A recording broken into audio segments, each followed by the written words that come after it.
Hitung. Mulai. 1, 2, 3, 4, 5, 6. Welcome to Gila Baris. Ngomongin baris gak ada habis. Luar biasa guys, luar biasa. Kenapa? Karena hari ini di podcast Gila Baris episode pertama langsung Kareja datengin salah satu guest yang di sebelah saya ini. Ya Allah, luar biasa banget. Salah satu pasukannya itu juara 1 Kejurnas Farmus guys, luar biasa 2025 kemarin. Siapa sih nggak kenal? Yuk kita sambut sama-sama Kak Riki. Apa kabar Kak Riki? Alhamdulillah baik Kak Reja. Aduh, sorry diputar dulu mic-nya itu Kak, kayaknya kebalik deh biar kelihatan. Nah, aman ya guys ya. Siap ya. Nah, sekarang banyak banget sih yang nanya dari Kak Reja nih. Pengen tahu mungkin ya sama Kak Riki ya, apa sih kegiatan sekarang? Terus kita mungkin ngulik-ngulik tentang pertama kali Kak Riki mau ngebangun tim yang sekeren itu. Apa sih guys timnya? Kalau boleh tahu ya, EBU Team. Siapa yang gak kenal EBU Team ya guys ya? Sampai seluruh Indonesia udah kenal lah ya guys ya. Coba sih komen di bawah yang kenal EBU Team ya. Nah, kita akan ngulik nih, Kak Riki. Kenal dunia barsu dari kapan sih Kak Riki sebenarnya? Sebenarnya kalau kenal dunia baris itu sebenarnya dari duduk masih di sekolah dasar sih Kak. Dari SD itu sudah kenal. Kalau dulu zamannya mungkin masih di pramuka kali ya. Gitu kan pramuka. Dulu tuh di SD kalau nggak salah, kalau jenjang awal tuh usia bawah tuh kalau nggak salah siaga. Kan siaga, terus lalu lanjut lagi ke jenjang usia berikutnya itu penggalang gitu ya. Sampai di tahap di SMP sekolah menengah pertama, habis lalu lanjut ke SMA, baru deh di SMP itu baru kenal yang namanya paskibra. Masih paskibra sekolah seperti itu. Cuman dulu tuh belum ditekuni dulu tuh gitu kan, sampai di jenjang SMA tuh belum ditekunin gitu. Lalu setelah itu vakum. Setelah selesai SMA tuh vakum sebenarnya. Selulus SMA lu vakum? Vakum karena setelah lulus SMA itu langsung lanjut ke perguruan tinggi gitu. Lanjut ke perguruan tinggi. Kuliah di mana Kak? Di salah satu perguruan tinggi yang ada di Lampung. Oh di Lampung. Ya, Oke. Di Lampung ya guys, di Lampung. Di Lampung gitu. Jurusan? Dan kebetulan saya juga mengambil jurusan pendidikan seni pertunjukan. Wah keren. Itu jurusan seni kayak? Iya, jurusan seni. FKIP apa? FKIP. Siap. Nah, kembali lagi ke topik. Kalau misal awalnya perjalanannya seperti itu, lalu lanjut kembali ke dunia baris, sebenarnya tuh lebih tepatnya lebih ke pelarian sih Kak. Kenapa kok bisa pelarian? Jadi gini. Apa lu udah muak dengan dunia lu sendiri terus lu pelarian ke sini? Harus kan pelariannya kemana? Gitu? Sebenarnya gini sih. Sebenarnya lebih tepatnya gini. Karena kan dulu ketika sebelum masuk ke perguruan tinggi negeri itu kan juga kan sempat aktif juga di dunia marching band dulu. Oh ya. Jadi sedikit banyak kayak tes musik tuh sudah melekat lah bahasa seperti itu gitu kan. Nah, sampai lanjut ke perguruan tinggi negeri, ambil jurusan seni gitu kan. Jadi emang bener-bener selama dari kuliah sampai selesai, sampai zaman sebelum COVID, sampai selesai di 2019. Nah, di 2019 itu selalu tuh movingnya itu selalu di dunia seni. 2000 berapa tuh? Sampai 2019. Pokoknya sebelum COVID itu movingnya selalu di dunia seni gitu. Dunia seni musik, tari, teater dan sebagainya gitu kan. Saya selalu movingnya di dunia seni sampai ketemu di titik COVID pada saat itu. Di 2020, 2021 ya. Dan pada saat itu zaman-zamannya seni itu semua pertunjukannya didaringkan atau di-online-kan. Oh iya betul. Jadi didaringkan atau di-online-kan. Jadi sehingga saya di situ menemukan titik kejenuhan untuk diri saya sendiri. Oke. Gitu kan. Ya. Saya menemukan titik kejenuhan di situ. Jadi sehingga akhirnya saya juga kurang paham kenapa kok tiba-tiba pelariannya kok ke dunia baris. Saya juga sebenarnya kurang paham. Cuman kalau ditanya alurnya seperti itu, yang dimana sebenarnya adalah paskibra atau dunia baris itu menjadi tempat pelarian, tetapi tetap dengan saya menuangkan karakter saya di dunia seni. Sehingga mungkin teman-teman semua pada tahu bahwasanya di mana pasukan saya sendiri itu pasti farfornya berkaitan dengan budaya. Karena emang basically saya itu emang orang seni gitu. Oke, pantes sih Kak. Pertama kali jujur ya guys ya, pertama kali ngeliat EBW itu Dirgan Pasca 1. Ya. 2023 kayak. Iya, 2003 ya? 2024. 24 ya? Oke, 2024. Itu Dirgan Pasca 1. Itu memang langsung luar biasa pengikat dengan budaya Lampung. apa tuh topeng Sakura. sakura itu keren banget sih Kak. Tapi jujur masih mengulik lagi nih Kak gua. Lu seni dan lu baris. Tapi kayaknya lu ke arah seni nih. Kenapa kok lu bisa balikin ke baris? Padahal kan pada 2020 itu juga baris gak sebegitu marak kan. Tapi sekarang lu bisa menyesuaikan baris dengan seni. Gimana itu Kak? Mengkombinkan jiwa lu seni terus baris. Lu belajarnya gimana? Ada hal-hal yang lo mungkin bisa, males nih gue belajar baris. Pernah kayak gitu gak? Apalagi kita pernah loh tahun kemarin TOT. Nah, cari ini di sebelah saya, dia terlambat ya kan. Kami bilang, gue mau pulang aja gitu.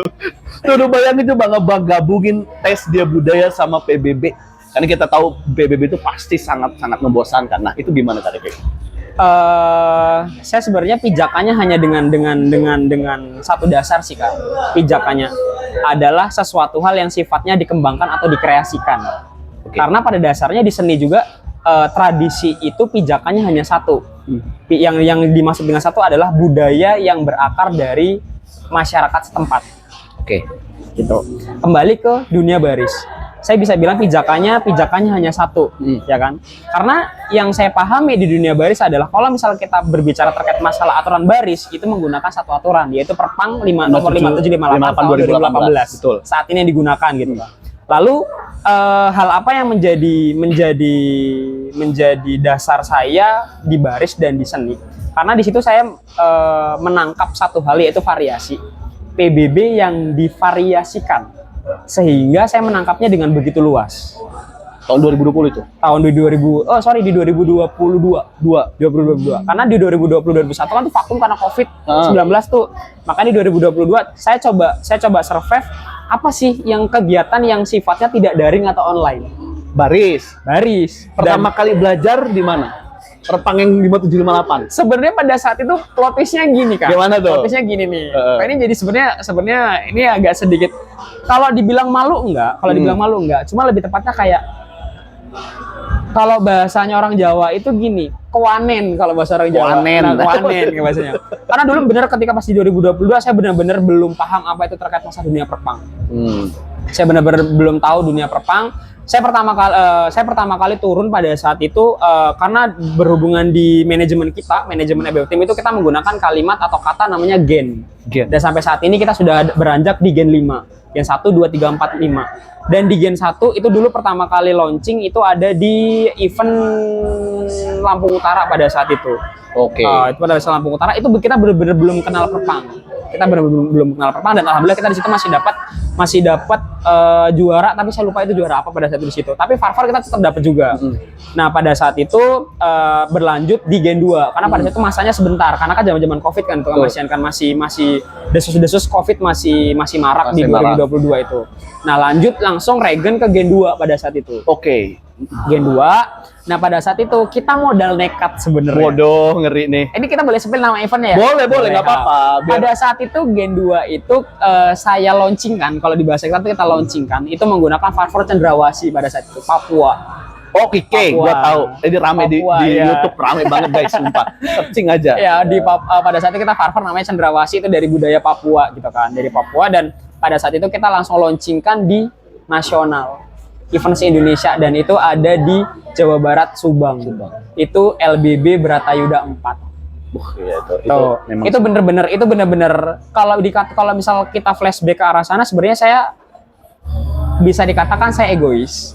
Karena kenapa egois? Karena di situ benar-benar pasukan besar semua yang turun di situ. Pasukan besar yang dimana emang notabene biasanya kita nontonnya ada di TikTok, ada di sosial media manapun atau YouTube dan segala manapun. Tiba-tiba saya berhadapan langsung dengan mereka. Saya berhadapan langsung dengan mereka dan sedangkan saya tidak ada bekal apa itu PBB Perpang aja saya tidak tahu menau. Pertama kali di Lampung Utara. Pertama kali di Lampung Utara, tiba-tiba beranjak langsung ke Jawa Barat, Subang, LB Bratayuda 4 pada saat itu, yang foundernya pada saat itu A Gigin namanya. Pada saat itu A Gigin. Nah, singkat cerita, ketika sudah di sana, ya kita tidak berharap apapun karena emang niatnya ke sana selain daripada hal emang cari pengalaman, saya juga pengen tahu seberapa jauh sih sebenarnya dunia baris ini bisa kita pelajari gitu. Nah, alhamdulillahnya ketika pas sampai sana banyak banget support dari teman-teman yang lain gitu kan. Salah satunya pada saat itu ketika pas saya lagi istirahat di barak, itu ada 3 pelatih besar yang menghampiri saya secara langsung. Waduh. Sebelum tampil apa sesudah? Sebelum tampil, benar-benar sebelum tampil, karena malamnya itu sempat ada yang menghubungi salah satu pelatih besar itu menghubungi untuk join, dalam artian kata seperti silaturahmi, ngobrol lah seperti pada saat kegiatan UCL. Cuma pada saat itu kondisi emang kita perjalanan jauh, jadi emang benar-benar kondisi badan emang perlu istirahat, jadi saya tidak bergabung pada saat itu. Nah pada saat siangnya ketika kita lagi prepare untuk tampil, kan kita lagi di barak tuh, karena kan kita dapat nomor urut sore kalau nggak salah itu jam 4:30 gitu. Nah sekitar jam 9 jam 10 itu ada 3 pelatih besar itu yang menghampiri saya di barak langsung, karena itu benar-benar itu awalnya saya nggak kenal mereka siapa, tapi mereka support dan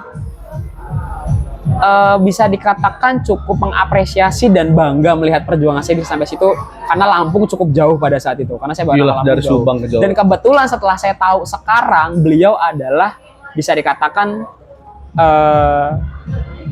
lahir di Lampung atau pernah di Lampung. 3 orang ini? Iya. Salah satu apa tiga-tiganya? Dua.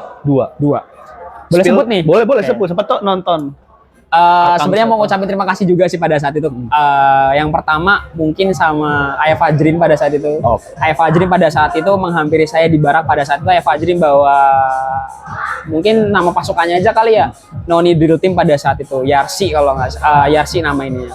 Terus habis itu ada Mas Bahar juga, Mas Bahar. Kebetulan kalau Ayah Fajrin itu kan emang orang Kalianda. Betul. Gitu. Terus Mas Bahar juga pada saat itu nyamperin juga, dan Mas Bahar itu orang Bandar Lampung, orang Korpri gitu. Terus yang ketiga itu ada Kak Sandi. Bisa dikatakan kayak yang mendampingi atau yang memberikan pemahaman terkait dunia perpang itu awal saya belajar dari Kak Sandi. Ya? Iya. Nah, kita ngulik nih Kak. Lu dari awal Lampung Utara modal. Anak-anak Gen 1 tadi ya. Itu buat modal keyakinan apa bisa ke Bratayuda? Kita tahu sekarang spektakuler Bratayuda seperti apa. Dan lu LPB Bratayuda keempat. Wah, keren banget. 4 dan 5 sih lebih tepat. 4 dan 5. Yang 4 Cendrawasih ya. Nah, itu apa sih yang ngebuat keyakinan itu lu bisa ke sana dengan modal ayo kita pasti bisa. Dan itu di Bratayuda lu dari Sumatera sendirian? Iya, sendirian. Sumatera sendiri. Gila, keren banget sih, wajar. Dan itu memang viral banget. Nah itu apa yang ngebuat lu kayak meyakinkan gue harus berangkatnya dengan pasukan begini? Yang pertama lebih tepatnya karena keyakinan saya dengan adik-adik atau SDM pada saat itu. Terus yang kedua support dari orang tua. Yang ketiga support dari sekolah juga, SMA Negeri 2 Negeri Agung gitu kan. Dan anak-anak SDM pada saat itu Gen 2 itu benar-benar semangat 45 untuk bisa berangkat ke nasional bahasanya pada saat itu gitu. Dan yang membuat saya bisa yakin untuk ke sana bahasanya mungkin lebih tepatnya karena saya jenuh. Jenuh di Lampung? Jenuh di Lampung, jenuh 2 tahun karena COVID, terus jenuh karena pengen cari sesuatu hal yang beda. Kembali ke yang saya bahas di awal tadi, seberapa jauh saya bisa memahami dunia baris dan mengkolaborasikan antara seni saya dengan variasi formasi itu. Wah, luar biasa ya. Dan alhamdulillahnya sekarang udah gen berapa Kak? Sekarang sudah gen 5. Gen 5, mantap banget ya. Luar biasa. Nah, dalam proses perjalanan, lu lompat dari Bratayuda, EBU Team ini kebentuknya natural atau memang lu udah konsep dari kuliah terus lu langsung ke sekolah megang paskibra ataupun pramuka, atau memang lu dikasih tanggung jawab oleh sekolah megang ini terus tiba-tiba jadi? Nah gitu, gimana sejarah EBU Team itu? Apa memang dari Cendrawasih itu atau dari Lampung Utara tiba-tiba ada gen 5 itu gimana tuh? Pasti penasaran ya guys ya, karena jujur nih Kak, jujur EBU adalah role model sekarang ini. Menurut saya, sebelum adanya EBU, itu paskibra di Lampung, menurut saya itu monoton. PBB-nya masih ini, versi ini. Tapi yang membuat pembeda dan membuat ciri khas adalah menurut saya itu, menurut keyakinan saya ya, boleh ya guys ya, EBU Team. Mulai dari penyebutan, jujur, gen. Itu kan nggak ada tadinya Kak, EBU Team. Ini gen ini. mengikuti banyak pelatih juga, kita tahu mentornya lu. Nah, itu tuh dibuatnya seperti apa sih ya BTW ini, gue mau tahu dulu deh. Sebenarnya kalau terkonsep dari jauh-jauh hari atau dalam arti kata sudah saya konsepkan terlebih dahulu, itu sebenarnya enggak sih. Enggak. Lebih ke natural aja gitu kan, lebih ke natural aja gitu kan. Terutama yang di Gen 1 pada saat itu gitu kan. Di Gen 1 itu mungkin banyak teman-teman juga yang tanya, kenapa sih kok namanya itu, kenapa sih kan Nah namanya itu gitu sebelumnya kan. apa tuh di Karena Lampung Utara apa? karena sama aja dari Lampung Utara emang bahasa kasarnya kayak itu tuh terucap secara spontanitas Spontan saja, tahu. atau bahasanya anak-anak pada saat itu random deh bahasanya Random gitu, ya? random jadi bahasa random gitu. Nah singkat cerita, ketika pas hal itu terjadi, sebenarnya tidak ada yang spesial dari nama itu, tidak ada yang spesial nama itu gitu kan. Zaman pada saat itu seingat saya, pada saat lagi COVID itu zaman Citayam Fashion Week. Oke, benar. Di SCBD kalau nggak salah, di SCBD. Nah, zaman itu saya sedikit lupa sih Kak, awal, karena anak-anak ini beranak-anak yang ngebuat namanya sebenarnya anak-anak, bukan saya sendiri gitu kan. Intinya yang jelas adalah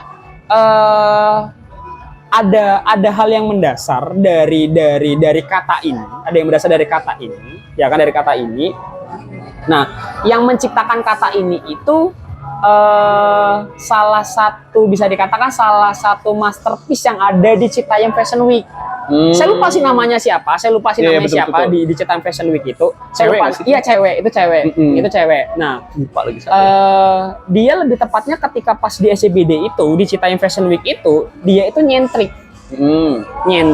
lalu viral pada saat Betul. itu, nyentrik viral dan selalu menjadi masterpiece ketika pas ada Citayam Fashion Week itu. Iya, betul. Dengan pola-pola, ya mungkin bisa dikatakan fashionnya, gayanya, karakternya dan segala macam. Nah, besar harapan kita di nama ini kita gunakan itu sebenarnya bukan karena kita lomba pasti nyari juara, tapi terlepas daripada itu semua adalah fondasi utama kita menggunakan nama itu adalah, kalau bahasanya teman-teman mungkin visi dan misi deh ya Kak gitu. Cuman kalau kita menggunakan besar doa dan harapan, kita selalu ketika lomba kita cuma pengen viral dan mengenang di hati penonton. Ya. Itu besar harapan kita. Jadi makanya kalau misal ditanya, kemarin anak-anak ibu juara berapa? Bukan itu. Tapi ketika kita perform, kita selalu ditunggu sama penonton. Yang kedua, bisa dikatakan PBB, kita nggak usah PBB deh, kita ngomongin Farfornya aja. Farfor itu membekas di hati penonton. Emang ini mah karakternya anak-anak EBW. Nah, besar harapan kita seperti itu. Begitu kurang lebihnya. Oh gitu, paham. Tapi ini bener Kak, menurut saya jadi genre tersendiri EBW ini. Karena mungkin pertanyaan orang-orang juga, anak-anak EBW ini apakah latar belakangnya memang sekolah ekskulnya pramuka?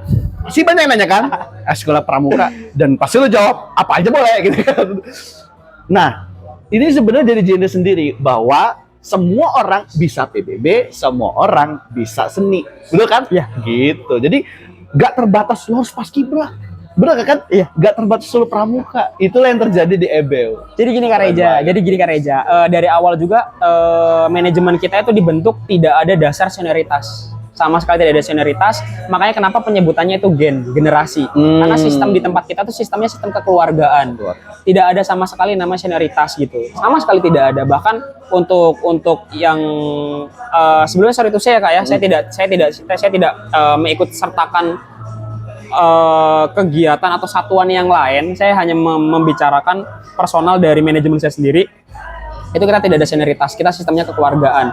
Dan kalaupun emang ada nama gen, itu karena emang terbentuk karena kita itu diciptakan dalam satu rahim. Gen berarti bisa dikatakan kan, gen itu berarti kan kita dalam satu rahim gitu, makanya kita menciptakan namanya gen. Lalu selanjutnya terkait masalah kok anak-anak kok bisa luas, apakah backgroundnya seni semua atau ini semua. Plot twistnya adalah Kak, kalau misal mau di kita itu sebenarnya kita bukan ekskul paskibra, kita bukan ekskul pramuka, kita bukan ekskul apapun, kita berdiri sendiri. Dan bahkan bisa dikatakan kita juga bukan ekskul, Kumpulan gitu. siswa Kumpulan siswa yang mau berkarakter kreatif iya. di dunia seni. Jadi di dalam manajemen kita tuh anak paskibranya ada, anak pramukanya ada, anak PMR ada, anak olahraga ada, anak musik ada, anak seni Gila ada, itu. anak pencak pun ada. EBW Ninden gila. Nah. Gue tahu. Kata gue, Kak lu dapet dari mana sih ini orang kayak gini, kata gue. Dia ketawa-tawa aja guys di SMK 9 waktu Latga Porbasi itu kan. Latihan malam-malam, nggak ada orang, nyinden di sekolah. Ya Allah, kata gue, Kak, gila sumpah. Satu, keren banget dapat dari mana, dan itu menepis bahwa baris itu harus anak paskibra. Tapi ya kita harus tahu kayak rahim dari baris itu adalah kedisiplinan. Berarti kita juga tidak boleh meninggalkan kedisiplinannya. Saya pun yakin EBU itu, dan saya lihat, saya tuh ngeliat di Palembang, Kak, anak-anak EBU itu tertib, terus juga jiwa latihan itu luar biasa. Mereka itu sampai latihan di luar jam latihan, Kak. Nah itu kayak, ini nggak mungkin dilakukan pasukan yang nggak juara, itu nggak. Pasukan juara, saya yakin, karena ngeliat EBU di Golara Pasema, baraknya dekat kantin kan. Iya. Saya lagi makan mie ayam, saya lihat ada beberapa part dari anggota EBU itu keluar barak, tapi tetap dengan konsisten yang jaga sikap langkah biasa itu. Keren banget gitu loh. Dan itu memang juara itu harus kayak gitu, ngelakuin hal yang tidak dilakukan orang-orang biasa. Nah, motivasi itu kan yang pasukan lain kurang sih, Kak. Coba dong, Kak, tips untuk teman-teman pasukan EBU udah sampai titik ini gitu loh. Itu gimana itu, Kak? Sebenarnya tidak ada yang spesial sih, Kak, sebenarnya. Sebenarnya tidak ada yang spesial dari apa ya? Ya mungkin bisa saya katakan karakternya kita gitu kan, karakternya manajemen EBU Team gitu kan. Sebenarnya tidak ada yang spesial, cuman ini saya berbicara apa yang saya lakukan. Ya. Saya tidak ada niat untuk menggurui siapapun gitu. Ya, disclaimer ya, guys. Pasti ya, disclaimer. Pasti semua pelatih atau semua penggiat baris punya taste-nya masing-masing untuk menerapkan metode aturan. sendiri. Iya, punya metodenya masing-masing untuk menerapkan ke pasukannya. Cuman yang saya terapkan di pasukan saya gitu. Saya tidak pernah menempatkan posisi saya itu sebagai pelatih. Oke. Saya selalu menempatkan posisi saya itu sebagai kakaknya mereka. Dan bisa dikatakan mereka itu adik-adik saya yang ketika mereka minta, kemungkinan besar harus saya turuti. Karena adik ketika minta itu nggak mungkin langsung ke orang tua, tapi ke kakaknya terlebih dahulu. Sehingga ketika saya sudah memanjakan adik saya, tidak akan mungkin, atau kemungkinan kecil deh bahasanya, seperti kemungkinan kecil untuk dia tidak mendengar apa yang saya minta. Jadi ikutin dulu kemauan mereka, sehingga ketika saya sudah tahu kondisinya dia seperti apa, akan sangat memudahkan saya ketika saya itu bisa dikatakan mengatur mereka deh. Dia besok begini ya, dia besok begini ya gitu. Jadi kurang lebih ikuti dulu alurnya mereka. Jadi disclaimer, kita sebagai pelatih juga jangan egois, jangan maunya dimengerti terus gitu. Jadi mau tidak mau ya sesekali kita mengerti kondisi pasukan juga. Betul. Gitu. Ya harus lo harus ikutin, kalau enggak marah gitu. Nah, apalagi gitu soal ya. dia besok latihan jam 9 ya, kitanya datangnya jam 12. 12 itu. Ya mohon maaf ya kalau kayak gitu. Termasuk saya masih juga gitu. Malu nih saya. Ada saya tuh. Karena ya itulah ya. Nah, balik lagi di EBU Team. Sebenarnya unik banget sih EBU Team ini. Saya nonton itu di Dirgan. Dirgan itu hasil dari apa? Gen berapa? Nah, gue mau tahu dulu. Dirgan yang kedua atau yang satu? Yang nih? satu. Yang Karena satu. kan gue pertama kali ngeliat di satu di Muhammadiyah. Nah, sebelumnya kenapa bisa rame itu karena mungkin lu udah muncul di Bratayuda segala macam. Nah, dari Bratayuda itu apa perkembangan apa yang pesat sampai lu bisa di titik ini gitu sih? Sebenarnya sebelum ke Dirgan 1 ya, Kak ya. LKBB Dirgan Pasca ya waktu itu yang pertama, itu sebenarnya ada beberapa perjalanan yang kita lewati sebelum kita sampai di tahap di Dirgan. Pada saat itu kita sempat karena kan di Dirgan tuh, kalau di Dirgan Pasca itu kita Gen 3 yang sudah turun pada saat itu. Di Gen 3. Gen 2 itu kan di LBB Bratayuda 4 sama di Kops pada saat itu di Sumatera Selatan di Palembang. Oh ya, di Kops ya. Di Kops di SMA 11 Palembang.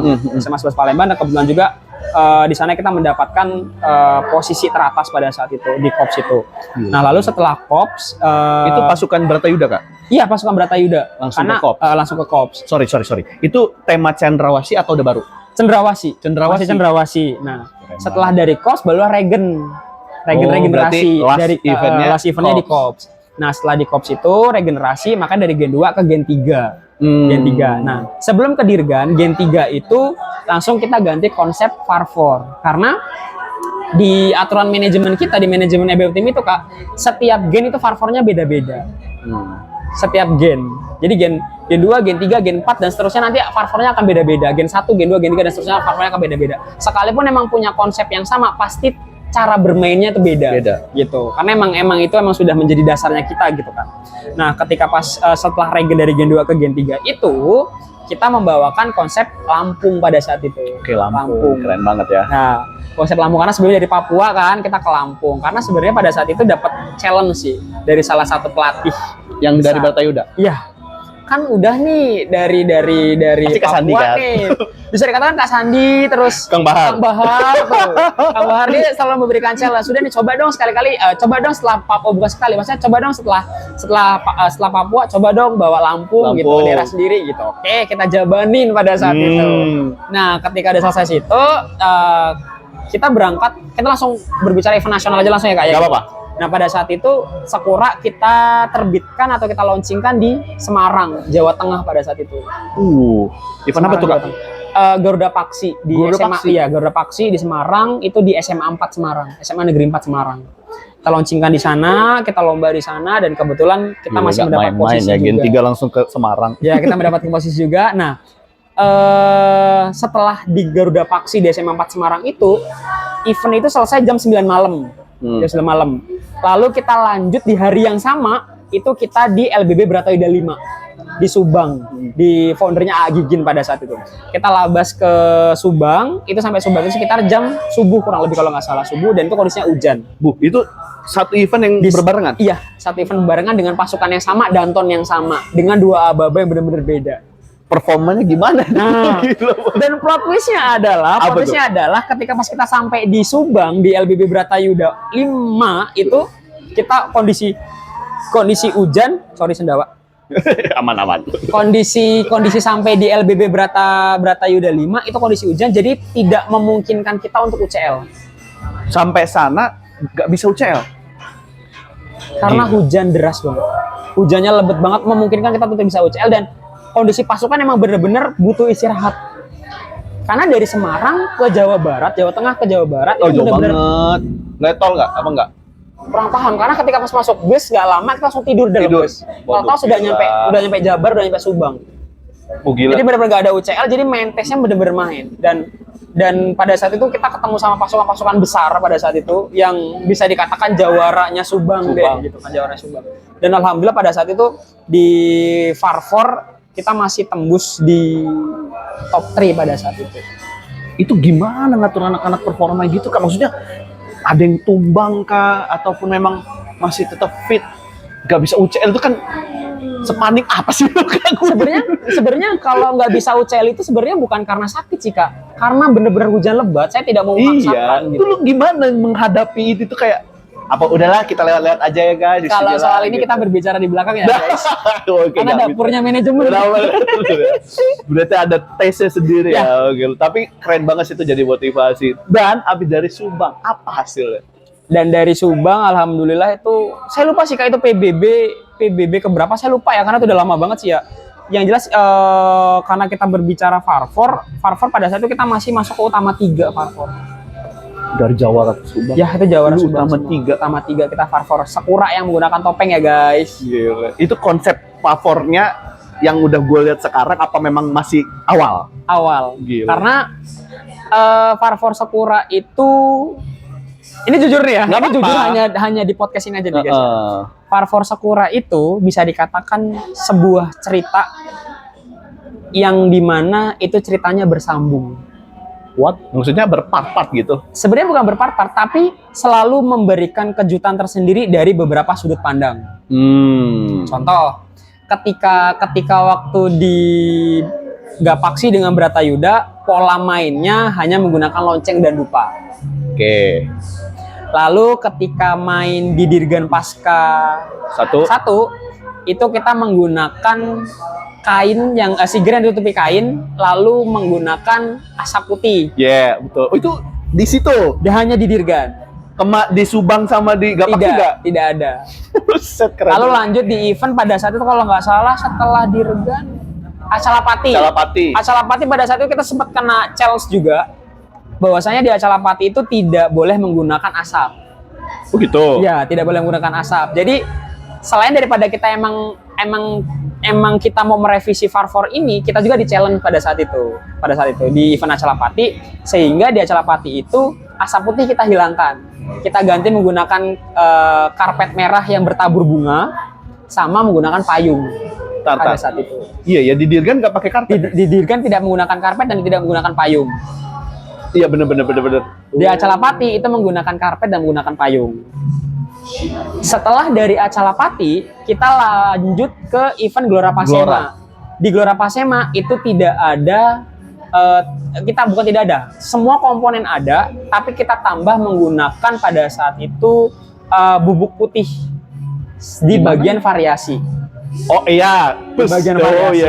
Oh itu iya juga ya. Ya. Lu bangga gak ya? Di bagian variasi. Nah, lalu untuk puncak klimaks atau ending cerita perjalanannya Far Force Sakura ini ada di Kejurnas. Rangkaian jalan cerita Keren puncak banget atau bahasanya mana sih ujung ceritanya Far Force Sakura nih gitu. Ada di Kejurnas. Tapi memang Far Force Kejurnas Music. itu, tapi kita bahas ya. Kejurnas itu ngeri banget.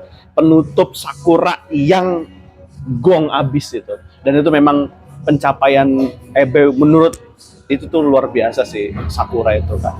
Tapi memang itu yang ditunggu ternyata kan memang dari Sakura.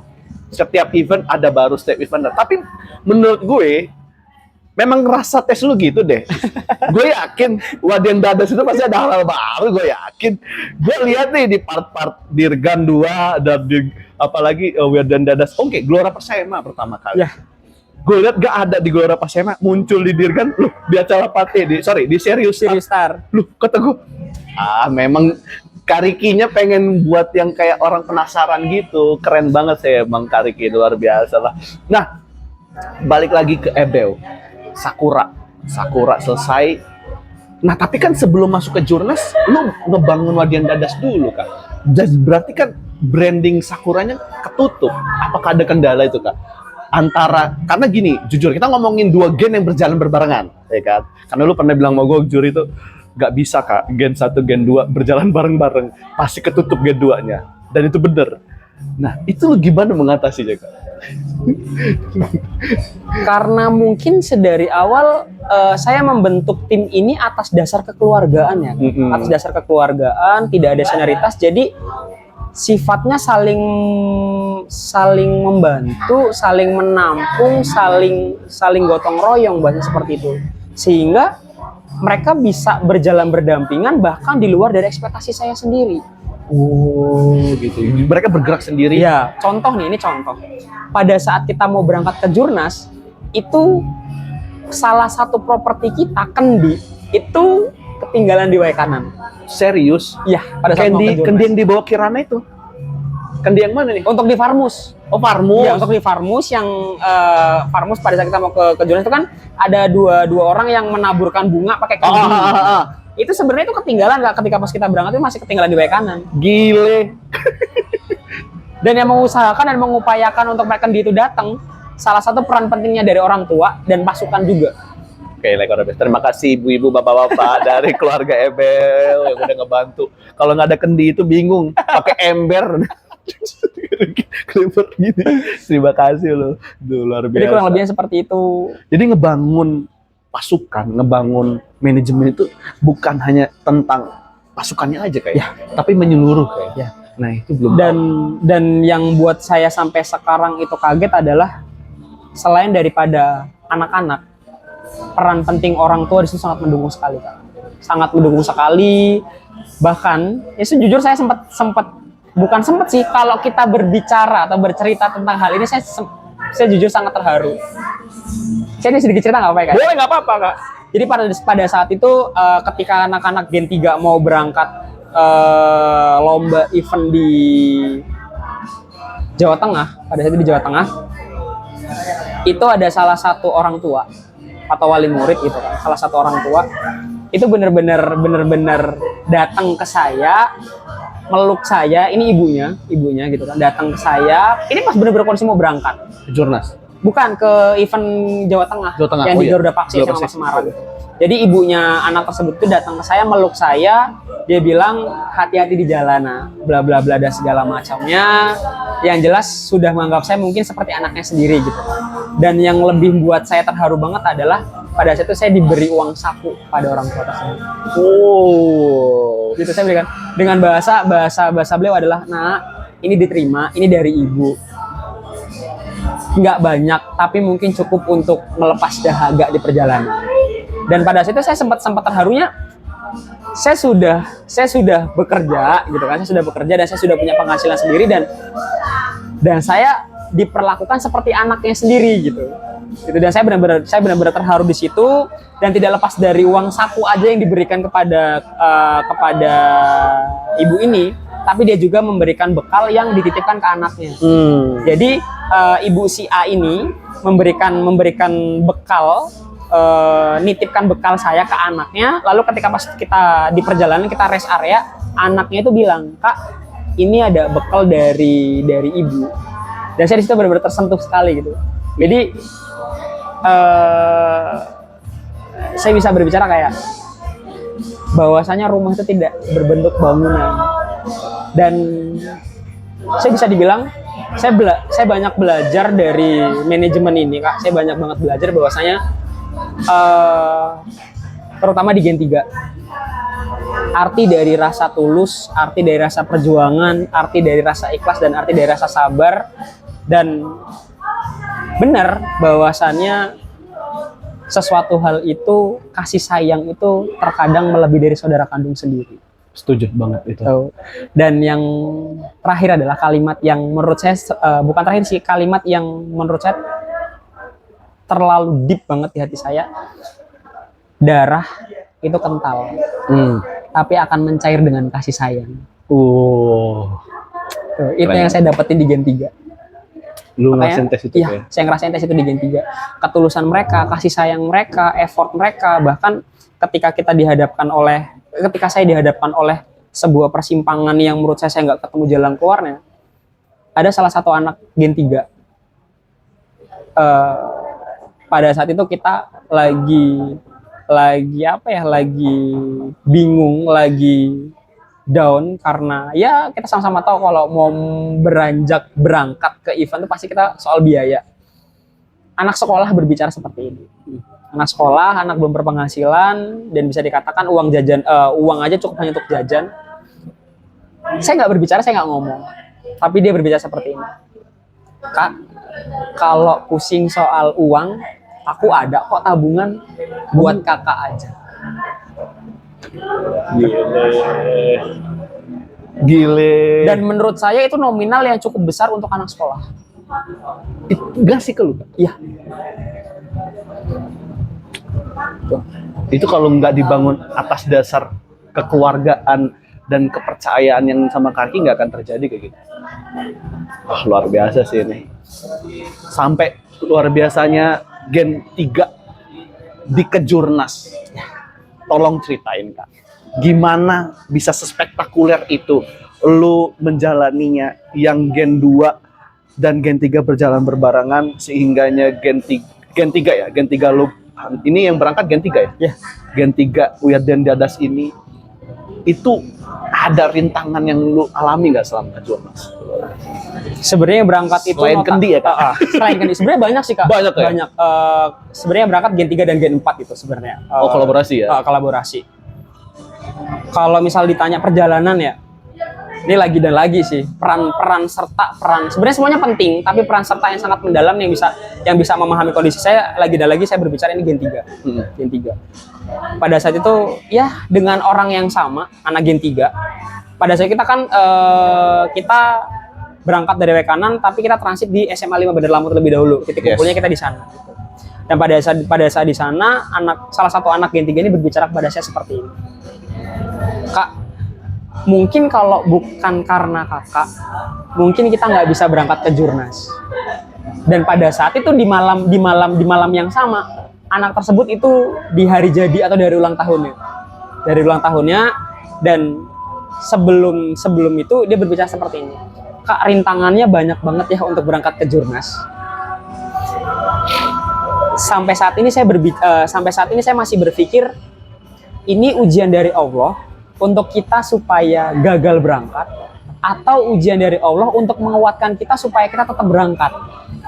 Saya manusia biasa, walaupun kondisinya saya pelatih di situ, tapi saya manusia yang emang saya juga punya perasaan yang saya langsung ke distract di situ. Tapi saya berpura-pura untuk berusaha untuk sebaik-baik mungkin di depan adik-adik saya gitu.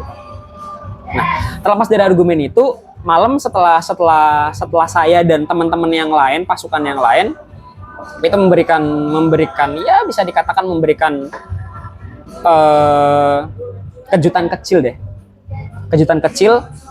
Saya tanya kepada anak ini, yang kebetulan hari itu ulang tahun, saya nanya seperti ini. Kondisi kita lagi bingung nih, kondisi lagi pada sibuk. Ini kondisinya lo ngobrol bersantai gitu. Hadiahnya nanti aja ya pulang dari Kejurnas katanya. Gak usah Kak katanya gitu. Loh, lamanya hadiah apa? Aku cuma minta di Kejurnas Far For Music utama 1 Kak. Saya merinding loh Kak. Gila, gue juga merinding. Jadi itu Kak. Iya, dia ngomong seperti itu.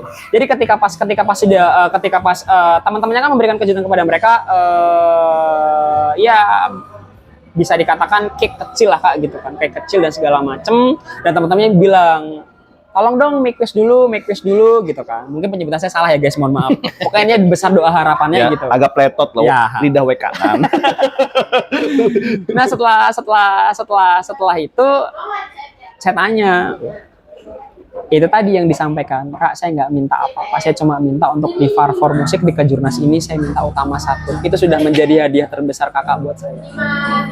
Gila, keren banget sih Kak ngelihat Farmus ya guys ya. Ini ngomongin Farmus ya, Farmus Ebeo Sakura juara 1 senasional. Dari konsep yang tadi berpart-part tadi, bertema-tema ataupun ada elemen tambahan, gongnya itu Farmus. Gimana lu bisa dapat elemen musik, elemen tarian, elemen PBB dan properti spektakuler itu Kak?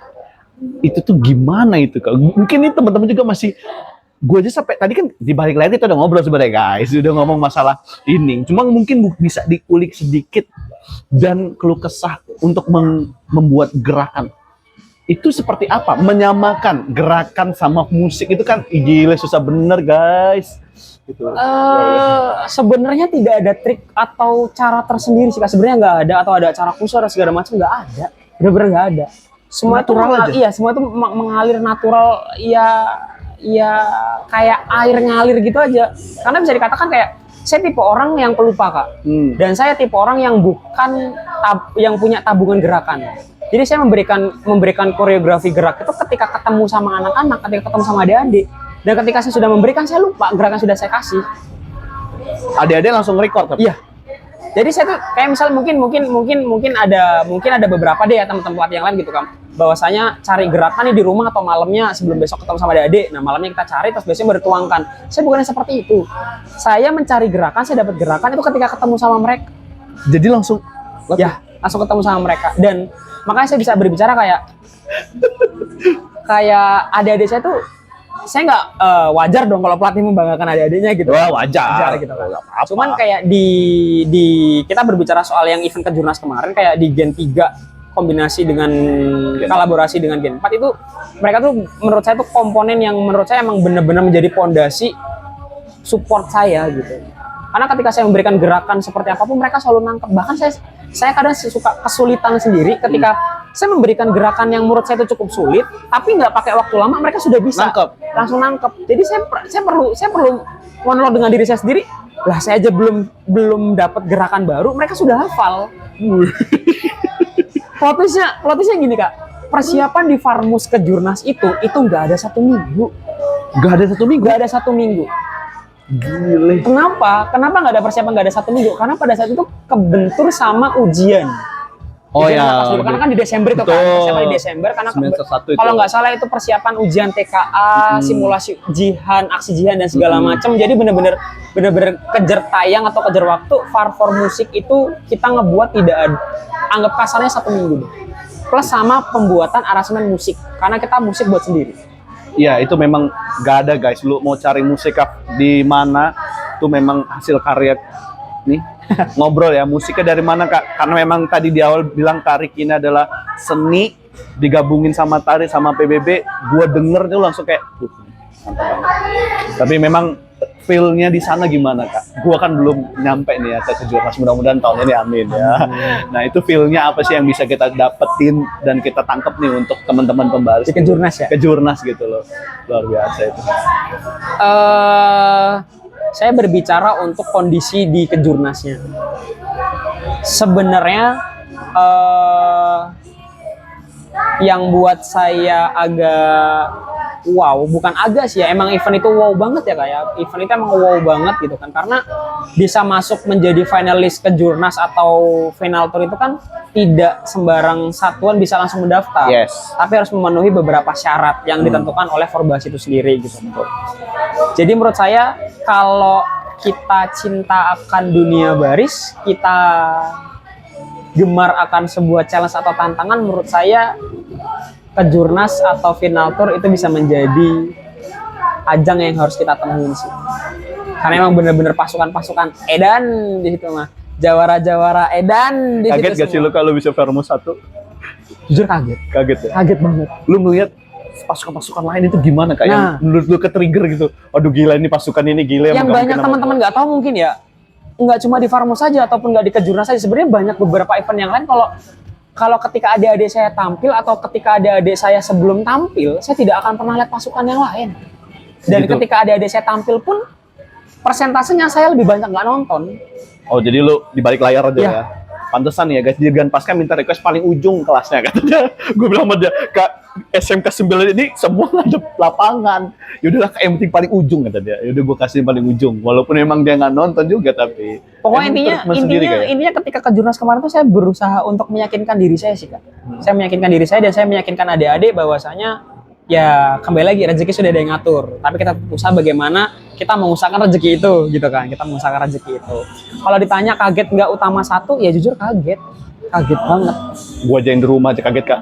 Karena kita tahu itu di Farmos itu benar-benar pasukan besar semua, apalagi ketika pas pengumuman di utama 3 harapan 1 ke utama 3 itu kalau nggak salah wakil dari Sumatera Utara ya, Medan itu utama 3. Kita sudah oh ya udah mungkin emang belum rezeki kita, karena kita benar-benar nggak menduga kalau kita bakal utama 1, karena pasukan-pasukan yang sudah besar itu di Ada utama di situ. 3. Oh Udah berarti masuk semua, kayak? iya udah masuk semua, jadi kita benar-benar nggak ada Gue tau perasaan lu tuh udah nomor 2. Aduh udahlah. Udah. Tapi jujur guys, gue nonton di rumah, gue sama bini gue tuh Kak. Kita lihat denger EBW ya live kan EBW live ya. Gue nonton live EBW sama live ada salah satu di TikTok juga. Gue lihat, aduh nggak dapet. Tapi dalam hati gue yakin pasti dapet karena gue lihat Kak. Karena gue ya menurut keyakinan saya dan menurut apa yang saya pelajari ya, PBB variasi musik lah. Itu kan unsurnya PBB dan variasi, bukan kebalik ya. Nah, EBW-nya ada unsur itu gitu guys. Di luar dari pasukan yang lain udah keren-keren banget. Jadi kayak nggak mungkin kalau nggak juara. tapi terlepas dari kejuaraan utama ya Kak ya, terlepas dari kejuaraan utama, yang ada ini buat lebih kaget kita Apa lagi. tuh, Kita bener-bener ketika pas diumumin kita tengokan nih, ini bener kita kostum Kak, kita kostum utama 3. Oh iya ya, kostum juga ya. Itu kan kaget bener Kak. Nggak cuma saya aja, ofisial kita, pasukan kita itu bertengok-tengok, karena kan itu kan lombanya kan semacam kayak di tribun gitu ya kayak di tribun kan, itu kan di stadion apa sih? Gor Sumantri ya. Gor Sumantri ya gitu kan. Jadi kan bener-bener jauh banget sama pasukan yang di bawah, kita ada di tribun gitu kan. Pasukan tuh bener-bener langsung nengok ke saya gitu. Ini bener kostum kita gitu, karena Apa salah tulis? karena gini Kak, di balik itu semua, itu tuh ada, itu kan kita pakai topi yang kayak kerucut ala Turki kan. Betul. Itu bener-bener kayak topi yang bisa dikatakan kayak mereka aja, apa sih ini topi Kak? Jadi tuh mereka tuh merasa, Kak kita tuh nggak mau pakai topi ini karena kalau teman-teman semua kenal alat makeup itu, jadi ketika kita menggunakan topi itu terkesan muka kita tuh lonjong kayak beauty blender. Kayak beauty blender. Jadi benar-benar nggak mungkin kalau kita tegas kostum 3 gitu, karena topinya aja udah aneh gitu loh. Emang ya keren banget sih ya. Luar biasa ya. Ini luar biasa nih teman-teman semua. Nah, denger sekarang mau ngapain nih habis dari EBW? Apa deh? Masa mau udahan ya guys ya? Sebenarnya nggak udahan sih guys, lebih tepatnya kayak mengistirahatkan diri sejenak sebenarnya. Oh gitu. Mengistirahatkan diri sejenak karena bisa dikatakan event kejurnas kemarin itu benar-benar saya tidak bilang puncak dari keberhasilan ya Kak, enggak. Saya tipe orang yang tetap harus masih mau belajar dan terus belajar gitu. Saya nggak mau berpuas diri terkait masalah hasil yang kemarin kejurnas. Cuma untuk saat ini saya cuma pengen istirahat dulu deh gitu, istirahat dulu gitu. Ya sampai kapan sih istirahatnya?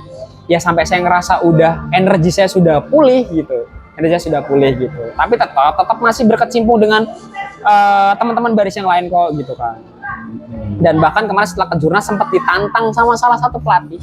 3 yang kemarin di Bratayuda, 3 itu lagi. Ya, 3 itu lagi. Salah satu diantaranya menantang seperti ini. Apa tuh? Coba dong tolong buat Farfor yang beda, yang jangan tentang mistis aja, tapi adat Jawa, yang dimana orang Jawa pun nggak kepikiran. Begitu. Iya. Oke. Launching lah Farfor kembang telur.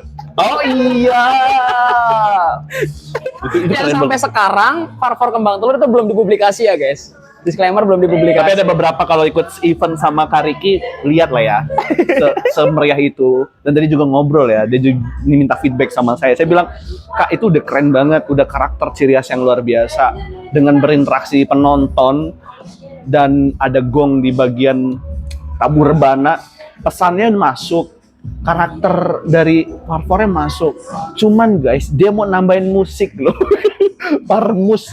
Saya bilang, aduh, hanya di sini disepil nih guys.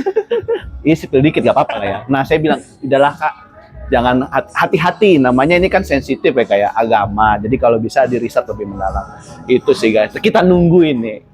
Farfor kembang telur ya. Apakah jadi Farfor kembang telur bebek? Apa Farfor kembang telur puyuh? Kita nggak tahu deh. Luar biasa dia buat Kariki ya. Jadi istirahat sejenak dulu. Ya, Nggak lama kan ya? Iya. Paling dekat ketemu Kariki di mana nanti? Juri LSO guys. Saya belum bisa menjawab sih Kak sampai di mana saya istirahatnya. Cuman yang jelas untuk saat ini saya benar-benar lagi pengen istirahat sih. Istirahat dulu ya. Tapi tetap ya guys, saya istirahat bukan berarti manajemen EBU tim itu ikut berhenti juga. Oh iya benar. Karena mereka tetap ada manajemen yang masih ada pengasuhan dari, ya bisa dikatakan mungkin dari anak-anak manajemen itu sendiri, baik itu Purna ataupun dan lain sebagainya komponen yang lainnya. Hanya saya yang mengistirahatkan diri sejenak. Luar biasa sih kayak ini. Kalaupun emang anak-anak manajemen EBU tim itu turun, itu biasanya yang mendongkrak atau yang mengcover atau yang ada backingannya itu biasanya dari anak-anak manajemen atau Purnanya itu sendiri. Luar biasa ya guys ya. Nah, ini salah satu inspirasi buat kita semua teman-teman baris yang gila baris, nonton podcast gila baris. Menurut teman-teman gimana sih ini EBU dengan Kariki? Kariki, pesan-pesan dong buat teman-teman gila baris. Mungkin ada pasukan yang terseok-seok, pasukan gen-gen baru semua ini sekarang seluruh Lampung. Pasukan gua gen baru juga deh Kak. Ada nggak sih yang mau disampaikan gitu untuk membuat gen baru ataupun membuat pasukan yang mungkin bisa sama kayak EBU atau bisa melebihi EBU dari versi Kariki, sikap Kariki?